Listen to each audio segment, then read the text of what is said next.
So, 5 steps that you must remember. How do we approach every creative writing question? Goes without saying, read the question, plan your writing, write your checklist or checklists, then you write, and then you reread. So, these are the 5 simple steps to answering a creative writing question. We've covered each of those steps in great detail on what you should do.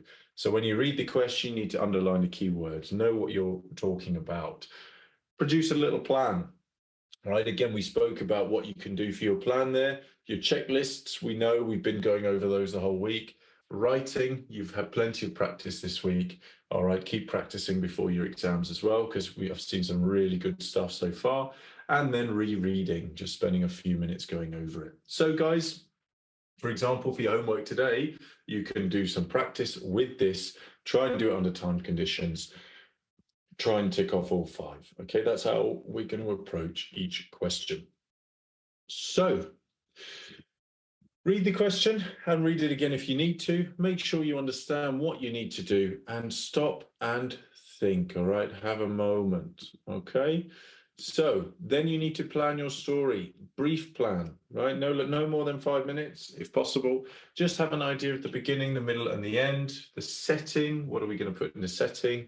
And your characters as well. Okay, if you have that in your plan, then we shouldn't have any gaping plot holes, and that's the most important thing.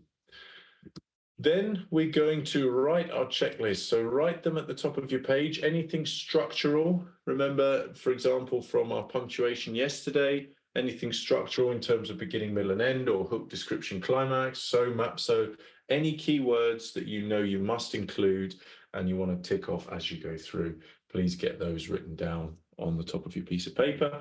Then you can start writing. Try and be as creative and descriptive as you possibly can. Try and be as consistent as you can. Remember, narrator should not change. Tense, for the most part, should be consistent as well. And the ending should be clear that it's an ending. Right? It should be quite a conclusive ending. Obviously, as you read through, make sure to refer back to your checklist.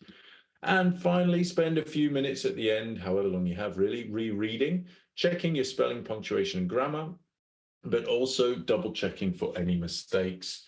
Even if we are a god of spelling, punctuation, and grammar, we all make mistakes under exam conditions and stressful conditions. So do make sure to reread your story and double check for a few minutes.